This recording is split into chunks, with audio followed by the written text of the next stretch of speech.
Hi, I'm Tyler Montgomery with Realty of Bemidji, and today I just wanted to give you 3 quick tips to sell your home this year. Tip number 1 is to cater to millennials. According to Realtor.com's housing forecast, 45% of mortgage borrowers this year will be millennials. Keep this in mind when doing home improvements and choosing wall colors. Tip number 2 is to price competitively.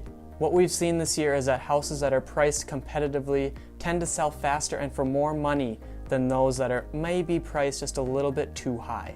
And tip number 3 is to deep clean your house or hire a professional to clean it for you. Having your home professionally cleaned goes a long ways in the selling process. And that's it. That was 3 tips to help you sell your home this year. If you have any questions or concerns, give me a call at 218-308-1230. This has been Tyler Montgomery with Realty of Bemidji.